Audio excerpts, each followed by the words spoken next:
jërë ngeen jëf yéen ñi safoo site internet bi di Buzz Actu 221 nuyu nañ leen bu baax jaajëfal leen ci kóolu tege sopp bi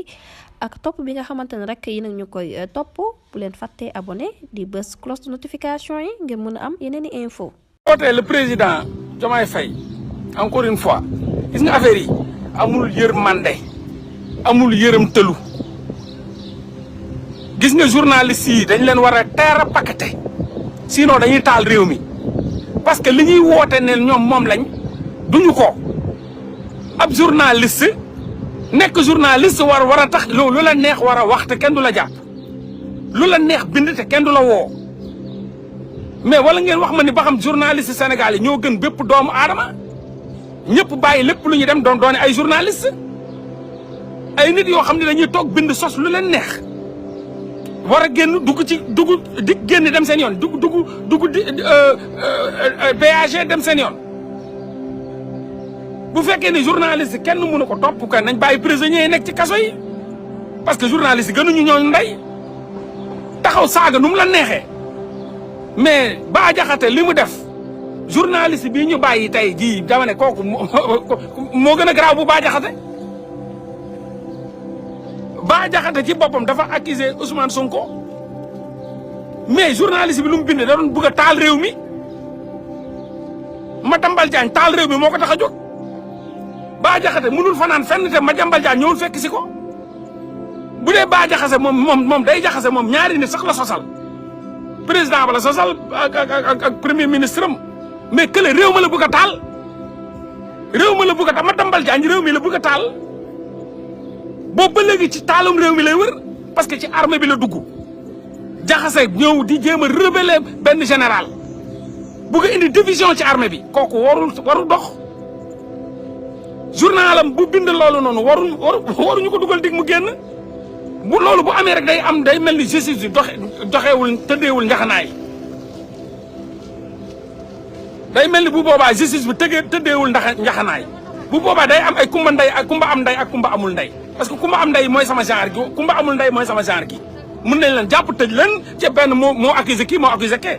mais ay nit yoo xam dañoo jóg pour taal réew mi di ay duul naa liste di wax di n'importe quoi di jéem a sax di jéem a wax loo benn général lu mu waxul ba di créer rébellion ba di wax ay ba ci di dugal ay Angleterre di créer ay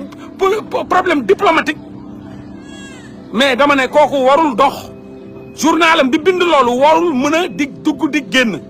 kooku bu ko defee rek mooy dafa am ay loolu dafa am kumba am ndey ak kumba amul ndey te dañoo xeex pour justice am ci Sénégal xeexuñu pour mu am ñu ñuy protéger ak ay baadoola yoo xam ne lu la saa ñu demee ñu duñ génn ñun xeexuñu loolu donc Madiambal Diagne li muy wax nii da ko war a arrêté wala ñu arrêté ko c'est pas parce que journaliste la ba lu ko neex def loolu amul ci benn réew ku jóg pour taal réew mi dañ la war a arrêté ku jóg pour taal réew mi dañ la war a tëj parce que loolu la ñuy dundee fen ak sos ak wax lu dul dëgg journal boo ci gis am na benn autorité de la république bu koy alimenté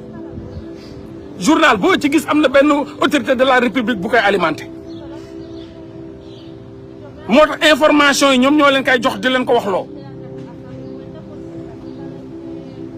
ki bind ci journalu Madiambal Diagne bindul dara Madiambal Diagne moo ko bind jox ko bindul tous Madiambal Diagne moo bind loolu jox ko moom mu dem publier ko ñu jàpp rédacteur en chef bi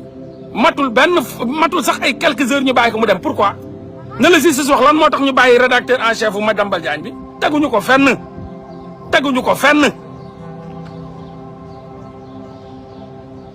baaluwul bindul baaluwul rëccuwul teguñu ko fenn loolu moo tax gis nga lii nii buñ ko continuer journalistes yi dinañ sonal sénégalais yi parce que bu fekkee ni journaliste bu ñu jàpp Pape Alé Niang daal mooy kumba amul nday moom Pape Alé Niang kenn duñ ko fi jàpp benn journaliste mu génn fi waxal ko benn journaliste xeexalu ko seen xaw ma correct seen mouvement boobu noonu amul lu mu defal Pape Alé Niang ay grève de la faim moo ko dimbale toll ci dund ak dee moom lañ ko génnee mu jaay bakkanam te pourtant c'est un très grand journaliste ay naafeq lañ ay saytaane lañ dama ne bu dee justice dafa bëgg am ci réew mii buñ jàppee journaliste bu sos wala bu fen nañ ko arrêté amul reculer ragal du jam guy amul reculer bu ñu reculer dañ ñuy fekk si lii ñu tàmbalee di def nii bu ñu commencé di reculer du ñu dal seen kaw dañuy dal suñu kaw donc lii c'est pas normal journaliste yi ñu dugal jàpp leen bàyyi leen ci naxa sa xandang c'est pas normal et je le dis haut et fort c'est pas justice doxul foofu justice attewul yoon foofu noonu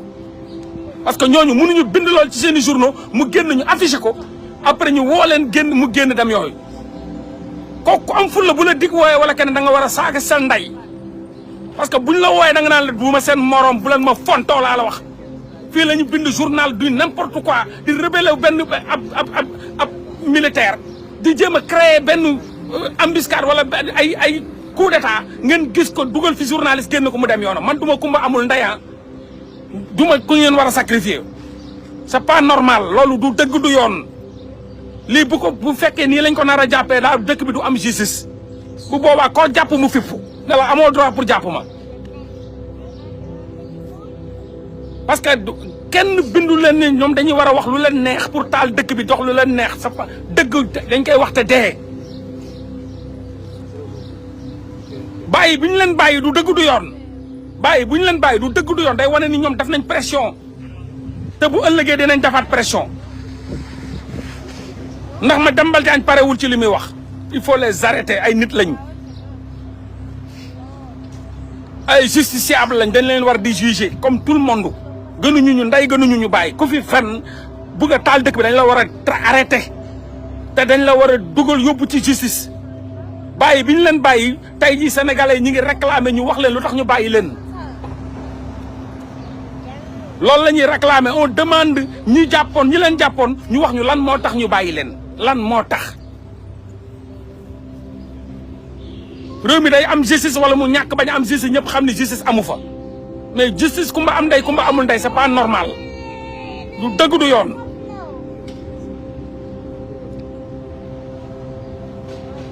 te ñooñu ñi ngi interpeller justice bi la ñuy wax justice bi mu am ful la am fayda dëggal boppam bañ a nangu ñuy dox ci kawam c'est pas normal il devait pas être relaxé il devait pas être relaxé ces députés ne devaient pas être relaxés pourquoi ñu leen di relaxé kon nañ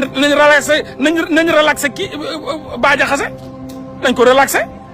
ñooñu ñii députés yi lu ñu def moo gën a grave foofu lu Bah Diakhaté def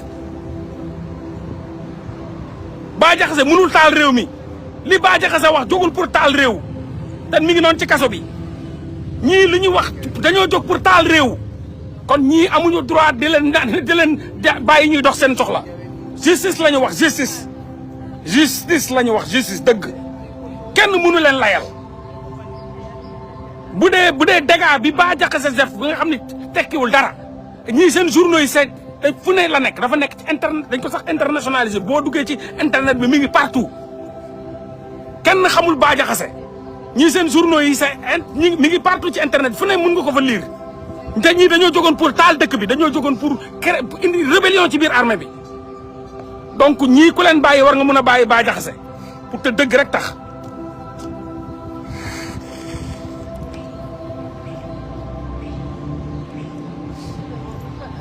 donc di wax gars yi ñun justice rek lañ soxla ñii amuñu benn droit ñu leen di bàyyi teguñu ko fenn xaw ma gis naa benn avocat di jaabul bu leen di jël bu doon kii sax ne non dañ leen bàyyi di continuer enquête ban enquête ngay continuer ban enquête gis nga Sénégal dafa am ay gars yi nag ay kilifa lañ te ay mag lañ caaxaan moom da nga koy caaxaanee xale ban enquête ñiy jël seeni journaux bind ne militaire bi dafa rebelle wu te mi ngi yor plus de 300 000 éléments yu mu formé dafa lànk dafay rebelle wu nee na du dem dafay nangam da koy porter nangam pour taal dëkk bi ñëpp liir ko ñëpp gis ko ñu bugg a accuser beneen journaux boo xam ko existé wul ne kii fii lañ ko jëlee fii lañ ko nangam ban enquête ngay def ban enquête wax leen ma ban enquête ngay def foofu quoi. nga fekk waa ji téye paakam jam waa ji dee nga ne noonu dama koy bàyyi damay def ay enquête gars yi lépp looy def ragalal yàlla dëgg justice yàllaa ko moom dëgg yàlla moo ko moom bul défendre mukk l'indéfendable bul défendre mukk un criminel bul défendre mukk loo xam ne bu la yàlla tegee doo am looy wax bul ko mus a défendre dëgg rek Macky Sall ak justice bi ça n'a rien à voir Macky Sall xam nga gars yi dañuy bëgg a indi nuance Macky Sall moo fekk Pape Alé Niang mu toog deful dara mu ne ko danget jël dugal ci kaso Macky Sall moo fekk Falla Fleur bu deful dara fekk ko ci mbedd mi muy sànni xeer fekk ko dara Falla Fleur buy commenté mu ne ko danget dugal ci kaso Macky Sall moo fekk booy bu yor drapeau bu topp Ousmane Sonko deful dara mu jàpp ko dugal ci kaso Macky Sall moo fekk nit bu reetaan benn émoticône nit ku reetaan mu ne ko danget dugal ci kaso bu leen jaawale ñaar yi ñun ay magum jëmmal la ñuy réfléchir caaxaan gi ñuy def noonu ji yéem a xool ñuy foowee ñun bokkuñu ci loolu amatu fi dugal prisonnier benn journaliste bu fen pour taal réew n'a rien à voir ak nit bu deful dara nga jàpp ko donc il faut ngeen bañ a jaxase day bay passi ñenn ñi di jéem a foowee yenn sénégalais yi naan il faut pas faire comme Macky Sall Macky Sall n'a jamais fait ça Macky Sall daa fekk ñoo xam ni fekk ci benn kër yi la leen fekk booy ñes bi nga xam ne day tiktokeur mu tëj tiktokeur tëj liveur tëj koo xam ne deful dara tëj ku commenté jiñ na xale sax terroriste donc ay terroriste ak force spéciale yooyu bokkul nit bu bind ba mu leer nañ ñëpp gis na daa bind kii intention mooy taal réew mi dugg ci armée bi jaxase ko ñu jàpp ko kooku bokkul ak Macky Sall donc bu leen ñu foowee bu ñu kenn jéem a foowee ku xool sa bopp respecté sa bopp war a mun a respecté ñu tamit xam ni ngay xalaatee buñ la rawul ci xalaat munoo xalaat lu ñu xalaatul wala nga yaakaar ne mun nga ñoo foo ci biir xalaat li fi nekk ku ko xool xam ne du bu Macky Sall Macky Sall dala doon tooñ tuumaal la taqal la tëj la teetee yooyu la tooñ la tuumaal la taqal la tëj la tegale tànkam toog fii tooñuñu fi kenn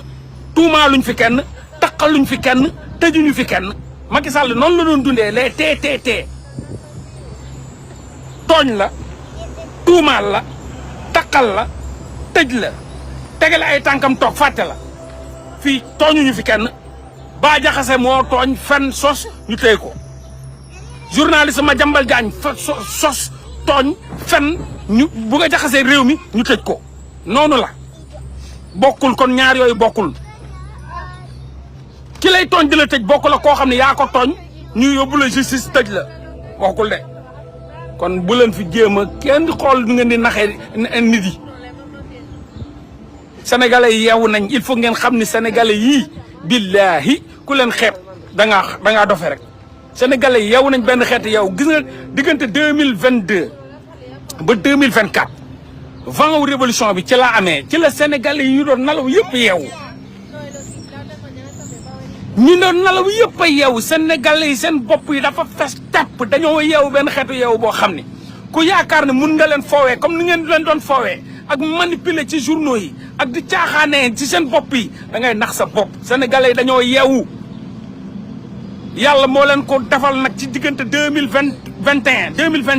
ba 2024 l'affaire Ousmane Sonko ci la lépp leeree ci la affaire yi jaxasoowee ci la ñëpp ñëwee ci la yàlla leeralee mbiri ba tey jii loolu mooy ndam li tey jii loolu moo leen dugal palais donc benn sénégalais na la watul loo ko wax dina réfléchir teg loo ko wax dina analyser Macky Sall nguuram jeex na te nuroowul ak nguur gii léegi justice lañ réclamé vraie justice nu ngay jàppee Mollah Morgun nga dem jàppee ko kenn benn Madiambal Diagne boo xam ne li Mollah Morgun dafa nga jàpp ko loolu la Madiambal Diagne dafa loolu ko raw nga jàpp ko tëj ko ci kaso yi loolu mooy dëgg bu loolu amul justice amul te ñun justice rek la ñuy réclamer c'est facile et simple bu mu am ñaari citoyen bi nga xam ni moom dañ ko lu ko neex lay def ak citoyen baadoola bi nga xam ni moom saa ñu ko jàppee kaso lañ gis ñaari citoyen yooyu la ñuy xeex pour mu deñ Sénégal citoyen bi nga xam ne dañ koy protéger ak citoyen boo xam ne moom baadoola lañ ko jàppee saa yu ñëwee dañ ko war a toroxal dañ ko war a tëj ñaar yooyu dañ koy xeex ñun réew mi waratul am buur ak baadoola ñi ñuy sàmm ak ñi ñuy toroxal te loolu la président Diomaye Faye woote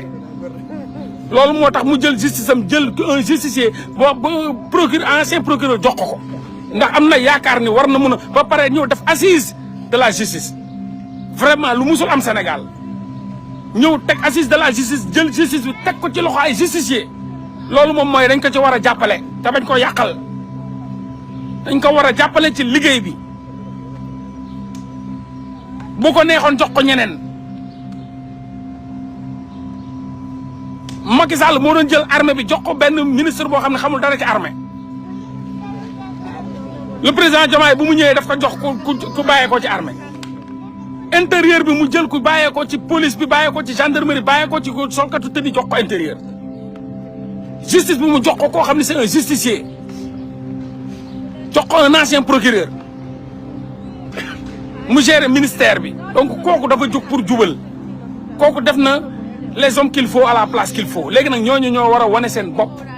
ñooñu ñoo war a jóg liggéey bi jaarale mbir yoon Sénégal yëpp yëg ci seen bopp gis ci seen bopp loolu moom mooy dëgg bu weesoo loolu comme niñ koy waxee di artu nag journaliste Sénégal di leen artu mu ne leen fi nekk dañuy fenal nu mu leen neexee de di bind lu leen neex école yi ngeen jaar la ñu jaar gënu leen ñoo yeewu gënu leen ñoo xam àdduna li ngeen di liir la ñuy liir li ngeen jàng la ñu jàng fen yi day arrêté sos yi day arrêté les plumes achetées day arrêté la manipulation day arrêté la désinformation dafay arrêté arnaque yi day arrêté chantage yi day arrêté dañ leen koy waxal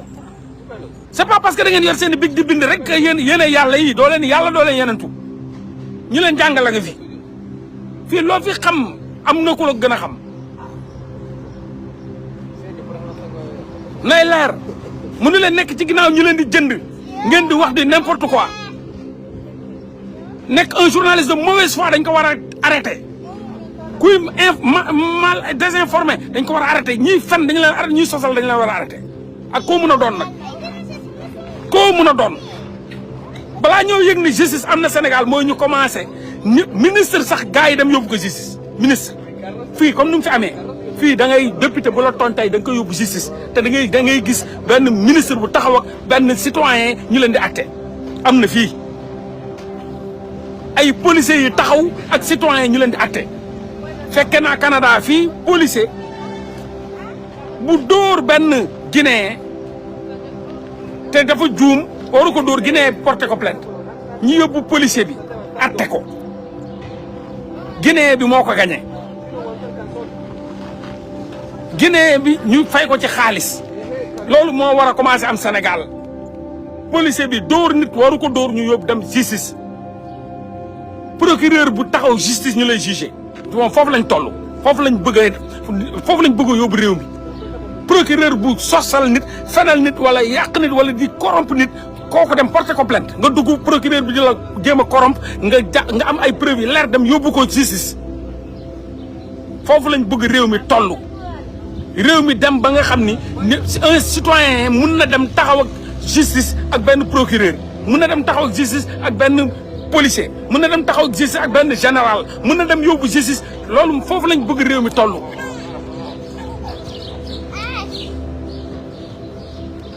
bés bu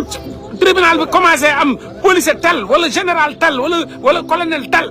moo def lii kooku yóbbu ko ñu jugé ko bu boobaa réew mi danañ xam ne justice commencé na fa nag loolu ay signe la yu wane ni justice commencé na fa procureur tel moo doon corrompre tel kooku porté ko plainte ñu ngi leen di atte général tel moom moo doon corrompre tel kooku porté ko plainte ci corruption ñu ngi leen di atte wala ministre tel moo def marché gré à gré kooku bañ nangam mu saaga ko ñu ngi leen di atte journaliste tel moo fen fii tel ñu leen di atte rappeur tel moo fi def li ñu ngi leen di atte bu boobaa sénégalais commencé xam ne ah fee ku fa dugg dee gars yi ñu ngi jaarale mbiri yoon léegi amatul borom costume bi ak borom pancan bi ak borom caaya bi loolu amatul justice boobu la ñuy réclamer justice boobu la ñu soxla mooy justice boo xam ne du kumba am ndey kumba amul ndey waaye justice boo xam ne ñëpp la yemale ci kanamam amul borom daraja borom alal ak baadoola ak buur justice boobu la ñu soxla ñun Sénégal te boobu la moo taxoon ñuy xeex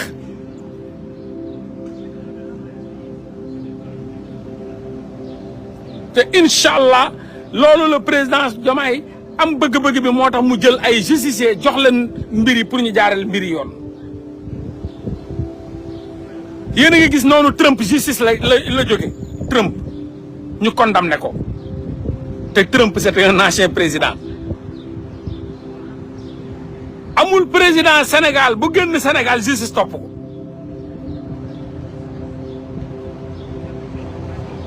gis ngeen kii Mauritanie moomu seen président ngi ci kaso ba seen ancien président gis ngeen le président de la république bu newoon Corée du Sud jigéen jooju ñu jàpp ko ci ay marché gré à gré et cetera mi ngi ci kaso ba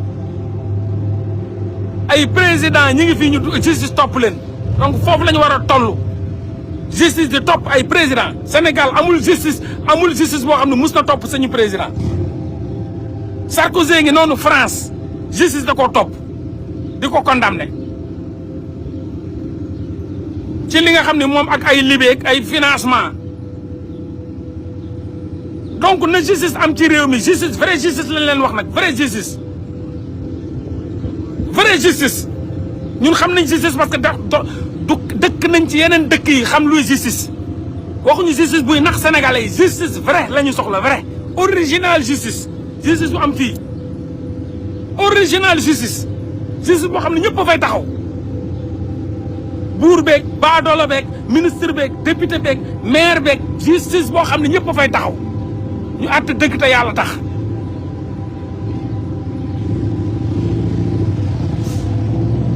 voilà Sarkozy a le bracelet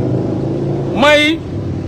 seen pot de vin yi Kadhafi ak Sarkozy problème boobu la am ba léegi gis nga autorité de la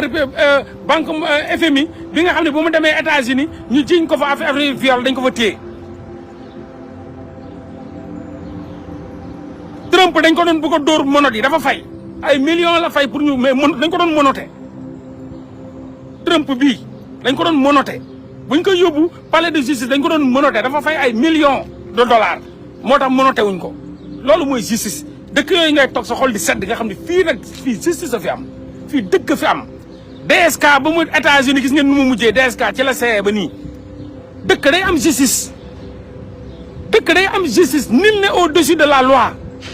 et c'est ça nul n'est au-dessus de la loi loolu dañ ko war a wone du journaliste du keneen ak keneen nañuy àtte dëgg te yàlla tax nañ teg dëgg bi nañ ko teg ci dëgg bi nañ ko teg ci dëgg di àtte dëgg loolu rek la ñu réclamer ñun rien d'autre donc ginnaaw gu ñu sante seen sénégalais yi ci taxawaay bu ñu taxawoo seen réew ñii da nga leen xool xam ne ñii dañoo bëgg dëgg sénégalais yii dañoo jóg ci réew mi dañoo bëgg seen réew bu ñu leen wooyee ci nettoyage dañuy nettoyer bay bëgg a dee dañuy rafetal dañuy setal te vraiment nit bu am ambition kooku pour jàppale ko dafay yomb parce que sénégalais fu mu nekk nii réew mi avancé rek lañ bëgg kon ñooñu vraiment yomb nañoo defar yomb nañoo jàppale bu fekkoon ne amuñu ambition yooyu kon heure bi leneen la ñuy wax mais sénégalais yii ni ñu taxawee foo leen woo ñu wuy la te foo ne naam ñu ne fa kon ñii neex nañoo jàppale ñii neex nañoo liggéeyal parce que vraiment tooguñu ci kër yi di seetaan ngay liggéey ku jóg pour defaral leen ñoom ñoo lay fekk si jàppale la ci donc jamono ji yàlla moo ko def le président Diomaye ak son premier ministre Ousmane Sonko yàlla da leen a baaxee société boo xam ni wala peuple boo xam dañoo pare lépp loo leen di woo ngir seen intérêt yi réew dañ ciy taxaw bu leen neexoon toog seen i kër yi gis nga ñu ngi fekk dell tey ci mbedd mi dugg ci suufu kii di loqati mbalit mi di loqati kaniwu yi donc ñooñu vraiment boo amee tuuti bëgg-bëgg rek mun ngaa réussir sa mission loolu la yàlla defal te tamit suñu dirigeants yi macha allah taxawuñu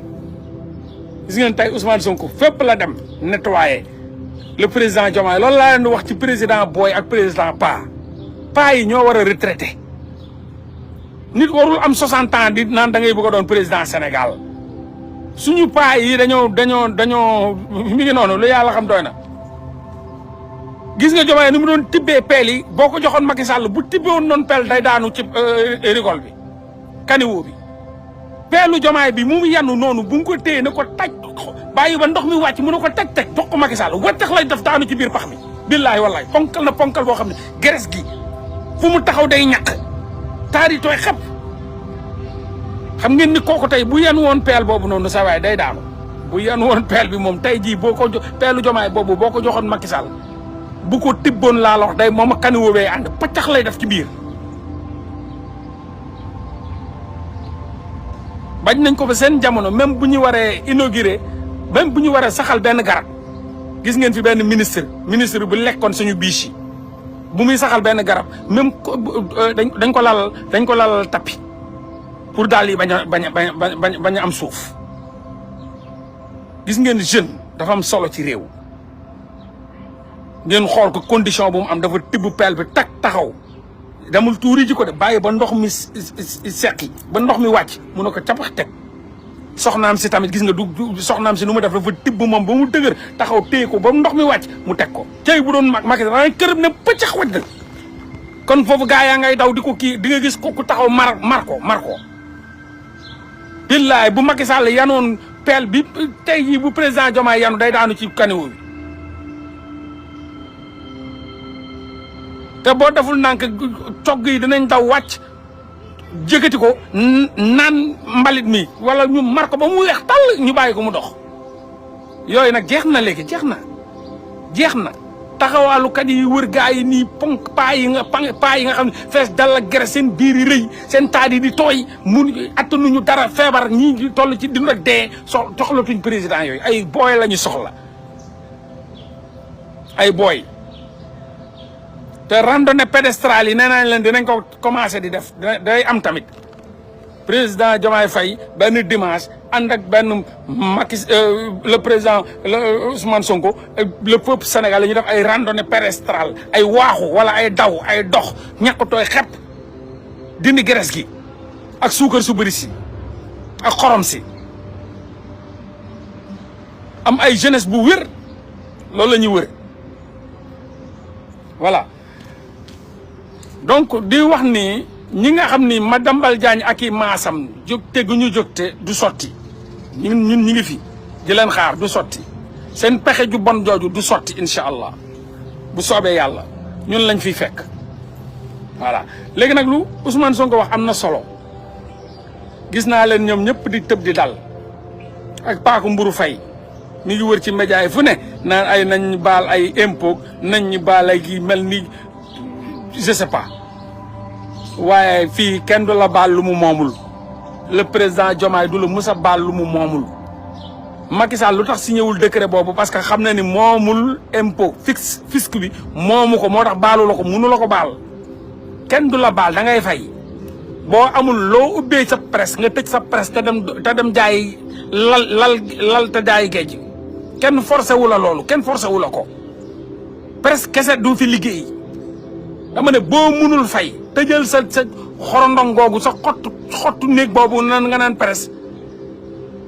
yow yaa gën a yombale yow bañ nga ko benn néeg nga am ak benn caméra musu leen gis télé boobu noonu ngeen dugg ci biir fekk ko gi benn caméra la am ak benn néeg télé boobu benn émission la am ci àddunaam borom télé baa fay toog bosam ñëpp ko mën a am ñëpp wutal sa néeg nga wut sab caméra wut sab micro jeex na tàkk wut sab ñaari booy yu lay caméra moom amul moom déjà maison de presse da koo amul moom amul sax maison de presse kan moo mus a gis beneen journaliste buy génnee foofu ban émission moo am foofu à part may mun a Paaku Mburu Fay ban émission moo am foofu noonu benn plateau la télé bi am benn plateau télé bi yëpp benn plateau la am moom kese la ak ñaari nitam yu koy caméral donc moom moo gën a ndaw li mu war a fay na dem fay ji ko impôt kenn du ko maye taxe kenn du ko maye kenn amul fit boobu noonu di alléger ay taxe wala dette fiscale bi ñu la koy maye loolu amul respecté leen suñu réew mi tuuti bu ñu tubaab yi déggee ñu naan Sénégal président ba day dette fiscale yi da koy maye mais sa waay loolu du sax cër du ñu cërale président tubaab bu déggee ni tubaab wala nit ko wala nasaraan wala occidentaux yi dégg ñu naan mais am na réew tel pauvre yi qu'ils sont di maye ay dette fiscale mais loolu amul fenn sama gars yi amul. ay footballeur yàq nañ seen carrière ndax ay dette fiscale yu ñu war a fay Samuel Eto'o dafa fay ay dette fiscale Romario dafa fay ay dette fiscale ki nga xam ne moom mooy Messi dafa fay Espagne ay dette fiscale ba tey day fay ay dette fiscale mais lan moo tax ñu war leen ko may te ñoo ëpp njëriñ foofu ci seen réew yi te dañuy fay lan moo tax ñu war leen ko may yéen ak kan moo leen ko war a may kenn du maye loo moomul fay leen fiski yi ñu jàll ci leneen Mbappé lu mu amal njëriñ France day fay dette fiscale yëpp lay fay yéen seen njëriñ bëriwul ci réew mi ngeen bëgg di sos ak tiiñalaate ka fen ak journaliste ba pare ñu leen di may fiscalité ñu leen di may ay dette fiscale yi ñu redressement fiscal lay ne fay leen fiski bi c'est tout benn président amul droit di maye di def ay dette fiscale bi mu koy maye moomuñu ko ba koy maye Sénégal ci impôt lay dundee chaque jour ma wax ko Sénégal amul économie ci impôt lay dundee boo mayee sa impôt torox mooy tànk yu ñuy doxee ñun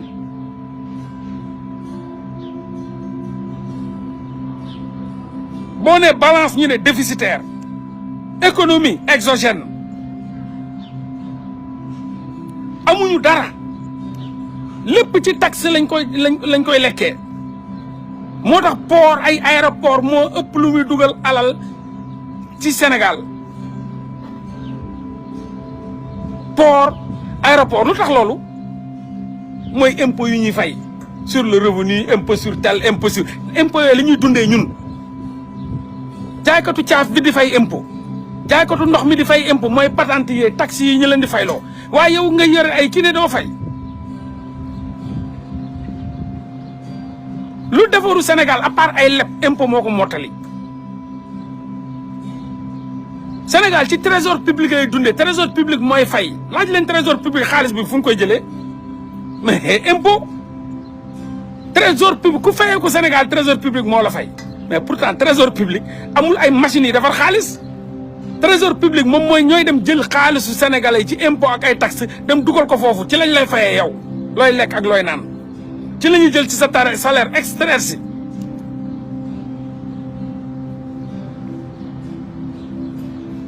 voilà bu weesoo loolu lu may tëjee mooy ginnaaw comme ni ma leen ko waxee di leen sant di leen gërëm ci taxawaay bi lii nag dinañ ko def set setal yi moom du fi jóg incha allah danañ ko dolliwaat ko préparer nawet bi parce que yéen xam ngeen Sénégal nawet bi nu mu mel voilà gars yi fépp lañ jaay Sénégal amul benn espace vert amul dara amul Sénégal donc il faut ñu préparer pour nawet bi bañ ñu bett parce que jóg leen taxaw de nawet bi fu nekk nii bu ndox mi commencé jël ñaari kër waa APR jógaat ñoom comme amuñu lu ñuy opposé woo ay fan la ñuy opposé woo bu ndox mi ne yuréet rek ñu commencé jógaat gis ngeen kii plan Orsec plan Jaxaay plan nangam fii la xar mi jaar ñoom moom suñu defet la ñuy xaar mais duñ ko mus a gis waaw dañoo ñéeñ ñu soxor lañ ñu soxor voilà sàcc alal gi ci moins de 2 mois nga bëgg a ñëw taxaw ne da ngay opposé wu kon nag suñu noon yi ñi ngi taxaw ñoom suñu noon yi ñi ngi taxaw yàlla ji dina taw suñu noon yi dinañ taxaw donc lu ñu mën nañ ko def ngir suñu noon yi waaw noonu nag moom du ñàkk ci réew ñànki taxaw socc say bëñ doo reede foo lépp lu ñu jéem a jóg yàq rek sénégalais suul nañ ko sénégalais ñoo bëggal seen bopp njiit yi ñu fi teg ñii ñoo leen fi teg waaw kenn sàcculu leen bu weesoo loolu gars yi dafa am benn débat bu ma gis boo xam dama rëcc ñaar la sax maa ngi gis ki nga xam ni mooy l'honorable député Guy Marius Sagna wax ji mu wax am na solo trop mu ne dañoo war a ay saaga ay diffamation dañ ko war a dépénaliser quoi pourtant lu mu wax noonu wax ju am solo la loo xam ne nit yi war nañ ci xalaat quoi wax ju am solo la man de bon nee na xelam la joxe xalaatam la joxe parce que àdduna dëkk bi tam il faut ñuy bàyyi gars yi di joxe seen xalaat il faut ñu gars yi joxe seen xalaat quoi saagawul kenn xasul kenn daf ne ay affaire diffamation et tout ça ne mun nañ ko dépénaliser maanaam ki diffamé wala dara ñu bañ ko tëj ci kaso bi quoi maanaam tey jii ñu daan ñu def ko ay daan mais pourtant loolu lu mun a nekk la boo diffamé nit personnellement nit ki mun na la porter plainte mais ñu fay la wala 5 millions wala 10 millions wala 7 millions et tout ça bañ la tëj quoi pourtant loolu xam-xam la loolu xam-xam la de waxul ni kenn du ko daan dañ ne daf ne ñu dépénaliser ko maanaam nit ki bu xasee benn nit personnellement wala mu tooñ ko wala naan kooku yóbbu ko ñu bañ a tëj waa ji quoi mais ñu fayloo ko xaalis voilà donc te loolu loolu moo am fii nii moo am fii quoi fii boo tey man fii mun nga taxaw fii ne foog Trump États-Unis mun nga ne foog Trump fii mun nga ne foog telle personne tu vois même bu la porté plainte kenn du la ci tëj quoi mun nga fay wala ay amende quoi donc loolu la wax te pourtant loolu c'est une idée réparation de préjudice la exactement réparation de préjudice la c'est pas méchant quoi pourtant loolu idée bu baax la idée bu am solo la gis naa nag ñoo xam ne jotuñu xam nga dañu demee émotion commencé bëgg a critiquer mais idée bu am solo la joxe te idéem la nag idée daf ne sama idée laay man sama xel bu gàtt man li ma gis mooy donc loolu mooy démocratie fa la démocratie tàmbale mooy maanaam bàyyi nit yi ñu joxe seen idée waxuma bàyyi nit yi ñuy saaga ay ndey de bàyyi nit yi ñu joxe seen idée foofu mooy lu ndaw lu démocratie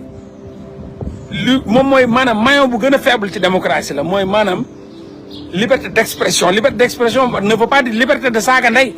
gars yi dañuy jaawate liberté de sos liberté de fen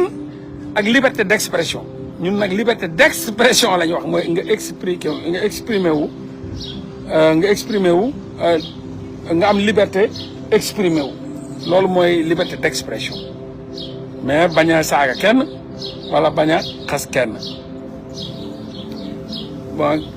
bon gars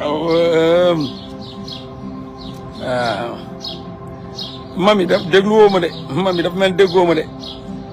dama ne liberté d'expression dama ngay indiwaat xam naa peut-être balaa ngaa commenter nga fekk ma wax ba pare dama ne ñu bàyyi nit yi ñu exprimer wu boo xam ni du saaga nit ndey wala xas nit ndey exprimer wu te doo saaga nit ndey wala doo xas nit ndey nga exprimer wu loolu mooy démocratie foofu laa wax dama ne loolu mooy tàmbalewu démocratie loolu mooy liberté d'expression te doo ci xas nit wax sa soxla te doo ci saaga nit ndey doo ci xas nit ndey doo ci pointer du doigt wax nit lu nga ko war ta wax loolu la foofu laa wax dama ne loolu dañ ko war a bàyyee sénégalais comme lu Guy Marius Sagna xam nga saagul kenn dafa joxe idée ne dañoo war a dépénaliser ay affaire bon nga wax nit dara maanaam nga diffamer nit wala nga yooyu noonu dañ ko war a dépénaliser maanaam ñu fayloo nit ki réparation de préjudice foofu la wax xam nga kooku saagawul kenn léegi dafa am ñoo xam dañ ne ko waroo wax loolu loolu laa la wax ne loolu du démocratie gis naa ñu def live non Guy Marius Sagna li wax waru ko wax mais pourquoi donc loolu maanaam du dëgg est-ce que comprendre nga fu may waxee mais maanaam nit bu xam démocratie waroo fekk Guy Marius Sagna lu mu joxe idée boobu nga ne ko waru ko wax loolu yow tu n'es pas démocrate waaw foofu laay waxee donc Guy li mu wax ak am solo ci nit bu am xalaat bu man boo ko déggee vraiment ça m'intéresse voilà ça m'intéresse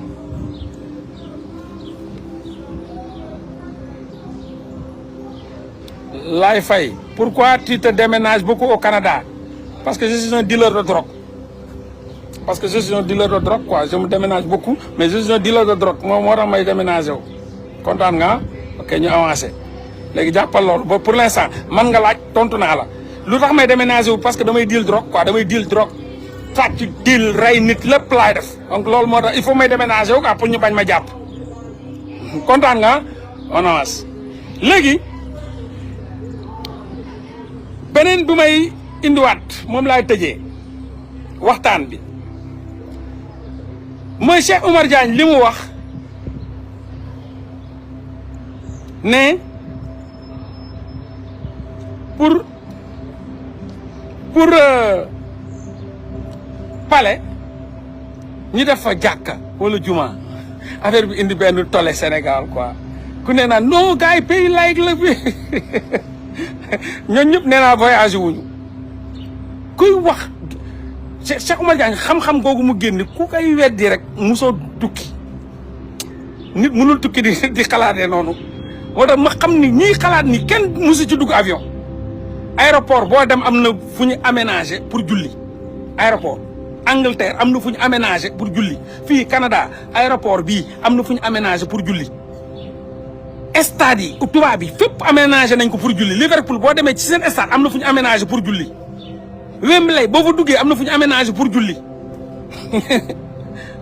aéroport yi am na yu ñu aménagé pour julli man fu may liggéey am na fu ñu aménagé pour julli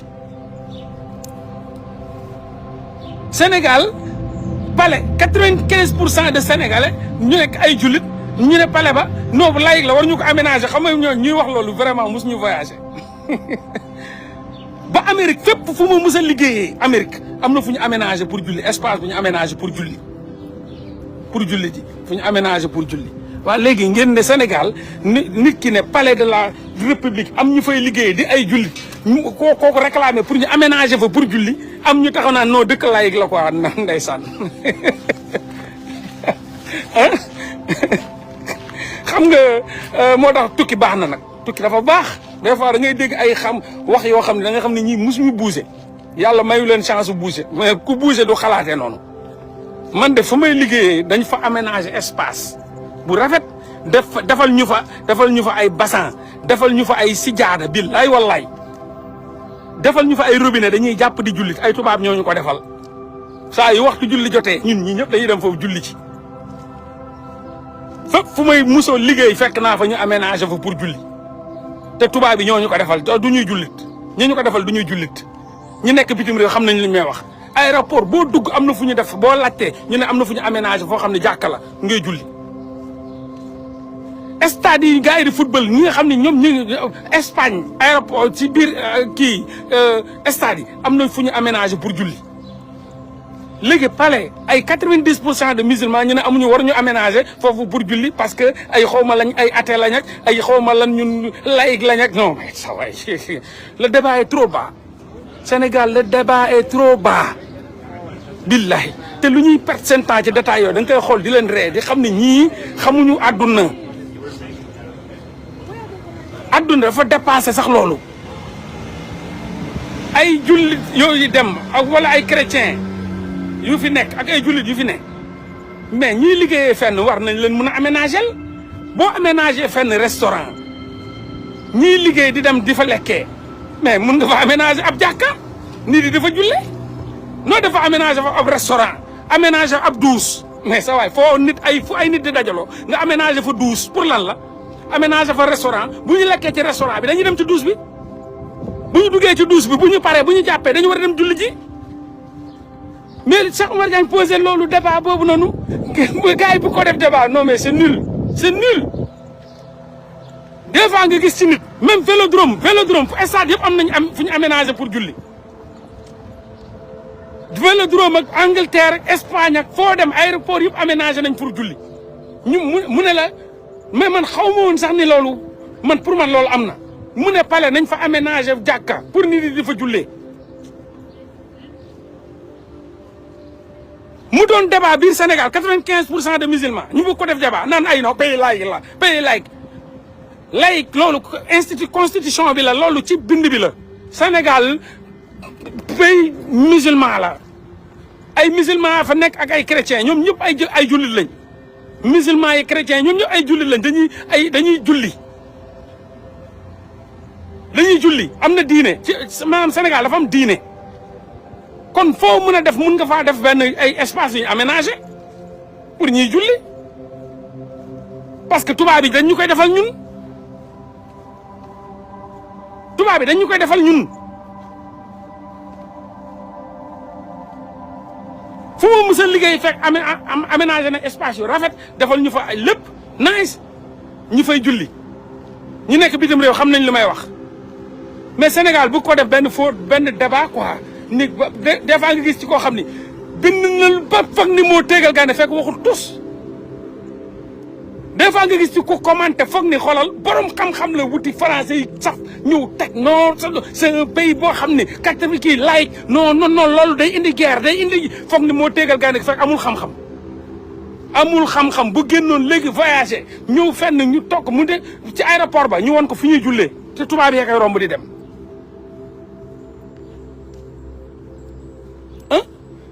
fu am benn population dañ leen war a aménager lépp fépp fu population di daje dañ leen fa war a aménager lépp restaurant bu ñuy lekkee fu ñuy jullee fu ñuy jaamoo yàlla bu ñu lekkee ba suur fu ñuy demee douche fu ñuy lépp espace dañ koy aménager sama gars yi espace dañ koy aménager munoo jël palais bu rëy boobu nga xam ne junni doomu aadama dañ fay liggéeyee amuñu lu gën a ndaw mun a am douche mun a am restaurant te munuñu am fu ñuy jullee ku ci wàcc mun nga am na foo xam ne dañ ko war a aménager pour julli c'est ce qui est normal mais loolu du débat gars yi détail moom dañ ko war a bàyyi te concentrer sur l'essentiel Cheikh Omar Diagne li mu wax xam-xam la am na ñoo xam ne gis nga lu ñu wax du waxu xale de waxu Cheikh Omar Diagne xale du ko foowee xal la waxu Guy Marius Sagna xale du ko foowee xal la waxu Ousmane Sonko xale du ko foowee xal la et cetera dafa am ñoo xam ni yàlla moo leen ko may duñu nit yoo xam ne dañuy ubbi seen gémmiñ nii si neen déedéet yàlla moo leen ko may dañu am xam-xam yàlla da leen ko def Ousmane Sonko lu mu wax boo jëlul sa temps yàkkamte sa làmmiñ rëy da ngay hors sujet moo tax bu mu indee Cassius Belli bi gars yi di ratatati ñëpp hors sujet tubaab yi nga xam dañoo am dégg-dégg ñoo ko ne ah yow da ngaa ñëw pour contrer ñu wala ñuy xeex wala nangam Guy Marius Sagna noonu la mel bu waxee xam-xam la boo amul xam-xam yóbbu ko université gars yi dem tojji ko yóbbu ko ci laboratoire yi waxu Guy Marius Sagna université la xaj borom bopp yi taxaw ñu yóbbu ko ci amphi teg ba Guy wax na de gars yi na professeur la ay élèves duñ ko tontu kaay leen professeur agrégé yi ñëw borom xam-xam yi ñëw ñu toj ko parce que waxu kàngam la Cheikh Omar Diagne bu waxee waxu kàngam la kenn du ko foowee ci marché yi kenn du ko foowee ci mbedd mi dañ koy jël yóbbu ko université ci faculté yi gars yi toog teg ñu ne kaay la ñu toj ko borom bopp wax na ñu commencé génne kon ku nekk di joxe sa xam nga fii lay waxee non fii boo gisee mu teg nii waa lii c'est vrai lii nangam du waxu taxawaalukat buy wax waxu Fatoumata Ndiaye Fouta Tampi kenn du ko yóbbu ci amphi waxu Califourchon kenn du ko yóbbu ci amphi mun ngeen ko waxtaanee ci marché yi dama ne am na wax yoo xam ne boo leen ko déggee jël leen ko ngeen jël seen temps dem leen ubbi livre yi te xam ne ay borom bopp lañ boo leen am na yenn wax yoo xam ne nag mun ngeen ko waxtaanee ci marché yi waaye waxu Fouta Ndiaye Fouta Tampi moom dañ koy waxtaanee ci marché yi mun nañ ko waxtaanee fu ne ci cabinet yi ci douche publique yi partout yooyu ay kaa waxi kesew la ñu amul xam-xam waxu Califourchon waxu ñooñu yëpp ay waxi baa jaxase ñooñu ay waxi dof ay waxi caaxaan la mais am na ñoo xam ne bu ñu waxee bul ci gaaw a dugal sa làmmiñ parce que waxi borom bopp la wax naa leen exemple yi Guy Marius Sagna kii nga xam ne mooy Cheikh Omar Diagne Ousmane Sonko ak ñeneen ñoo xam ne ku lim juum ay boromi bopp lañ lu leen différencier nag mooy lu ñuy lire la dañoo xam géopolitique xam géostratégie xam globalisation xam mondialisation dañoo toog ci bagage yi luñ la wax xam-xam la lu leen may chance nag mooy lecture dañuy lire demuñu gànnaar waaye xam nañ am na gëlëm mooy ay nit yoo xam ne seen voyage bariwul mais ñiy voyage sax ëpp ñu leen xam-xam parce que voyage tam day acquérir connaissance voyage dafa am solo bari na loo xam ne mosoo koo xam bu nga nekkee Sénégal malgré que jàng nga xam nga Sénégal jàng bi soriwul qu'on le veuille ou non jàng bi dañ ko nuñ ko defaree sax dañ ko façonné yoo xam ne nit yi duñu liir jàng bi donc te ku dul liir lu bari doo ko xam rawatina nag doo seetaan télé amoo information boo yeewoo kii ngay liir ay l'observateur ay lu mu tudd xam nga journaux yi ngay liir amuñu xam-xam donc kooku day tëju xam-xamam day tëju peut-être voyage moo ko mën a dimbale bu voyager nag soxlawul muy liir booy voyager soxlawul ngay liir parce que le fait de voyager ngay liir adduna da nga koy liir soit da ngay liir ay bouquin wala ngay voyager booy voyager da ngay liir voyager c'est lire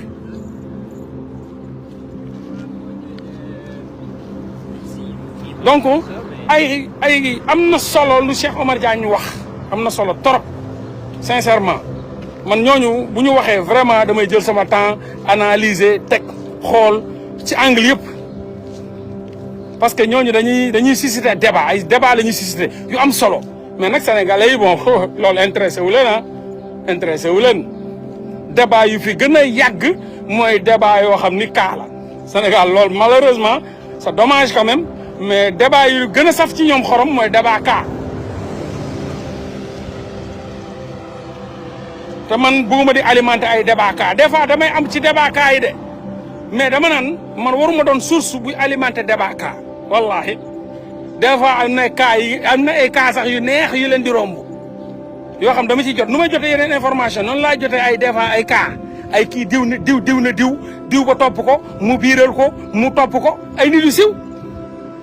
yoo xam ne dañ may jox ay débat ay cas yu am solo yoo xam ne daal amul solo sax mais day neex ci yéen da leen di coqataan ci poqataan ngeen di kontaan di reetaan mais damay dëgg bal bi gas nit kooku dina demaat ba ñëwaat na ma laa yow lu ma la waxoon xanaa intéressé doo ci wax nag man kii lu ma nangam ma non naa ñëw dama lay bàyyi ci biir parce que ma xam ne man waruma doon élément buy dundal ay cas Sénégal waruma doon koo xam ne day teg ay cas ci maanaam ci marché ci public bi dama war a teg ay bon parce que man pour man cas dundalul nit cas day tardel nit cas day tardel nit donc les gars di leen sant di leen gërëm ci taxawaay bi set setal bi ngeen def am na solo macha allah bëgg naa ci yéen on continue ce combat citoyen ce combat de prise de conscience ñu continuer ko defar Sénégal ñu góor jàpp ci góor jàlle la góor ci la maanaam suñu ñi nga xam ne ay missionnaire lañ muy Diomaye Faye Ousmane Sonko mën a réussir combat bi incha allah ñun ñoo leen war a mën a jàppale ku ci nekk jéem a fexe doon citoyen d'honneur di teg ay acte fort pour démocratie bi gën a mën a sax teg ay acte fort pour suñu réew gën a mën a avancer jëm kanam ñun ñëpp buñ ko defee Sénégal macha allah fii du yàgg sax parce que Ousmane Sonko wax na ko kuy teg ay acte doo bëri wax moo tax ñoom ñu raar gis naa gars yi di leen woo naa leen da leen occuper les médias bi non ñoom nee nañ dañoo taamu liggéey soxlawuñu occuper ay médias moo tax Ousmane Sonko bu mu génnee gis nga lu mu leen wax ne la leen ñun amuñu pour rendre compte ay journaux amuñu pour rendre compte ay médias amuñu pour rendre compte ay politique peuple sénégalais moo ñu fal am ci ñun yaakaar donc dañuy liggéey pour lu bégloo peuple sénégalais bi donc résultat yi c'est pour le peuple sénégalais c'est pas pour les journalistes ni pour les journalistes ni pour les politiques wax jooju dafa am solo moo tax man la waxu Ousmane Sonko dañ koy xam la dañ ko war di débattre peuple moo la fal gis nga ñaar ñu wax ñooñu ñëpp dañoo contrôler Ousmane Sonko bu fekkoon ne Ousmane Sonko dañuy liggéey pour mun a jox de l'eau dans la bouche des politiques ou bien des des journalistes ou des journalistes mais bu boobaa mu wàcc nañ seen ànd ñan ñoo xeex le gouvernement de Diomaye mais politique yi la ñoo collaboré woon ak média bi ñuy xeex Ousmane Sonko ak Diomaye mais bu fekkee ni peuple bi ñoom ñoo ñëw contrer ñooñu jox leen ndam bu fekkoon ni dañoo dem ñoom di wut lu neex journalistes yi ak politique bi mais peuple dañ leen di bàyyi moo tax jubu bu la fal boo ko watee ñu folli la moo tax Ousmane Sonko dafa comprendre ni ñi leen doon xeex média bi la woon ak politique yi ñoo collaboré woon di leen xeex peuple bi taxaw gis injustice boobu noonu reyante ba tey ñu am ndam donc moo tax moom xam nañu ko fal muy peuple bi moo tax mu ne peuple bi man bu ñuy rendre compte peuple bi la ñuy rendre compte et il a parfaitement raison politique yi ak médias yi ñoo newoon noonu Ousmane Sonko ak Diomaye Sénégal li ñu daj yëpp média bi ñoo ñu ko def kuñ fi jiiñ terroriste média bee ko moo la ko jiiñ moo jël ay imam yu baax jiiñ leen terroriste moo jël ay imam yu baax ne ñoom dañ leen fekk ak ay téléphone satellitaire moo jël ay imam yu baax sosal leen tiiñal leen ba ñu rey leen média bi ñoo ñu jiiñ ay terroriste média bi ñoo fi taxawoon naan ñu ex-Pastef média bee ñu ko tuddee woon ex-Pastef foo dugg ci média bi ñu lay xasee ay waa ex-Pastef yéen ex-Pastef donc média bi yàlla moo ñu dimbale ba seen pexe sottiwul mais bu seen pexe sotti woon ñoom ak politique yi billaahi duñ mus a toog fii bay wax donc yàlla moo ñu musal ci pexey média bi ak pexey politique bi loolu moo tax Ousmane Sonko tey jii mun a toog fii doon premier ministre Diomaye di doon président donc ñooñu ku mun a musul ci ñoom ñooy les premiers noms de la république mooy politique yi nga xam ne xeexee nañ façon xeex bu ne ci manière bu ne bu salteeg bu ñaaw xeexeel nañ ko pour jëlee fi Ousmane Sonko te ba léegi ñu ngi koy continuer donc li Ousmane wax loolooy dëgg bu dul woon peuple bi tey média bi sànq Ousmane Sonko bu dul woon peuple bi politique yi sànq Diomaye ak Ousmane Sonko donc peuple bi ñoom ñooy les ayants droit ñoom ñoo mérité ñu rendre leen ay compte donc ku bëggal peuple bi bëggal nga Sénégal ku bëggal peuple bi bëggal nga Sénégal donc ñii c'est un gouvernement de résultat duñ ay gouvernement yoo xam ne de parole duñ ay gouvernement de parole mielleuse ñii gouvernement d'acte la fort ay gouvernement yoo xam ne la jëf moo tax seen wax du bari su amuñu jotu wër média yi nag comme ni ko Ousmane Sonko waxee ñun ñii nga xam ne xam nañ ñoom li ñuy liggéey dinañ ko promouvoir te dinañ ko propulser man saa yu ma waree wax dinaa génn wax saa yu ma xaaruma lenn saa yu ma waree wax dinaa génn wax te dinaa jëmmal projet bii dinaa ko jëmmal dinaa ko saxal dinaa ko promouvoir dinaa ci wax li ma xam dinaa ci wax dëgg lépp luñ ciy def dinaa ko wax ci lu rafet ak lu baax parce que dañ ko xeex ba mu toll fii donc il faut ñu jëmmal ko c'est tout donc les gars di leen sant di leen bëggee di leen màggal leen demoo di leen tiitaroo jaajëf waay nice ah yee bëggee jaajëf yee waaw waa jaana de ndam am na de dañu continuer nag ah dégguma non bàyyi wuñ non mais duñu am ndam duñu am dara waaw du leen mais ay seku lañ ay piccu ramatu lañ waaw danañ communiquer mais gouvernement jëf la ñun dinañ communiquer ñun waaw non ñun dinañ wax dañ promouvoir liggéey bi waaw dinañ wax incha allah saa yu jotee rek dinañ wax mais dootuñ mel comme ñoom chaque jour di wax mais dinañ wax incha allah jaajëf voilà donc lii laa doon wax parce que sénégalais yu bari loolu la ñuy wax lu tax gouvernement bi duñ génn di wax parce que voilà quoi loolu gis nga moom la ma sénégalais bi interpellé ne foog ñu gars yi di génn donc mais mënuñu saa yu gouvernement jëf la bu dee li ngay jëf saa yu ko jëfee génn wax moom dinañ mel ni ay rajo ci dëkk bi déggu leen ma de ñu dul jëf dañuy wax ñu dul jëf Sénégal ñu dul jëf ñoo gën a bëri wax fii mais kuy jëf doo am jotu wax ñaar yooyu il faut que sénégalais commencé def différence bi lu ñu tàmmaloon baaxul ay fenkat yoo xam ne du ñu jëf taxaw ci média yi di wax ñoom Abdou Mbow Kirikou ay ñoom Mathioutou Faye ay ñoom ñooñu gars yooyu doon jëf léegi seen ñàkk jëf dañ koy mottali ci média bi ñii nag dañuy jëf te nit kuy jëf moom vraiment doo am temps di toog ci média yi donc loolu ngeen baal ñu ko xam naa nag du neex boo leen sañoon affaire bi rupture la ñu wax donc rupture bokk na ci maanaam di jëf beaucoup de wax tuuti beaucoup de jëf tuuti wax jëf lu bari bu njëkk ba jëf lu néew wax ju bari la woon donc ñi ngi leen di ñaan yéen sénégalais yi ngeen jéggal ñu boo leen ñu gisul ñu génn ci média bi di wax maanaam ñu mel ne ay Ousmane Sonko wala ministère yeeg yooyu jàpp leen ni rek ngeen jéggal ñu ko jàpp leen ni rupture la ñu woote léegi tuuti wax la joob lu bari ñun ñii nag moom ñun ñu ngi fi ñun moom dinañ moom ñun ñooy micro nguur gi ñun ñooy micro nguur gi lépp lu ñu def wax naa leen ko gis ngeen ko jën yi macha allah ñu ngi góorgóorlu ci mbay mi engrais bi gis ngeen ay militaires yee taxaw léegi gendarmerie yooyu di ko loolu lu musul am gis ngeen tam dialysé yi léegi duñ fay gratuitement la bu ñu leen dugalee hôpital ba bu ñuy génn donc lu ñu amoon yëpp dañ ko ci doon def léegi loolu yëpp gratuitement la am na gratuité donc et cetera et cetera ñi ngi waajal tamit pour wàññi denrées alimentaires yeeg yëpp ñi ngi ciy dox donc loolu lépp mi ngi ñëw donc lépp lu ci taxaw rek ñu nit dinañ génn dinañ promouvoir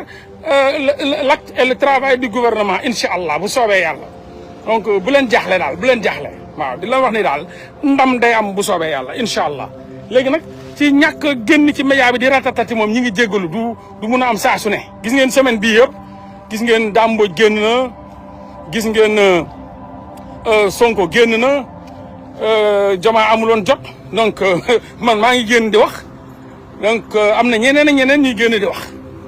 voilà donc am na gars yi tam ñi ngi Sénégalais tamit patriotes yi ñi ngi promouvoir liggéey bi parce que ñi ngi koy partager ñi ngi def ay publication donc am na solo góor jàpp ci góor jaale la góor waaw jaa jëfaay béggee ndamoo tiitaroo ndam day am incha allah one love jaaraama peace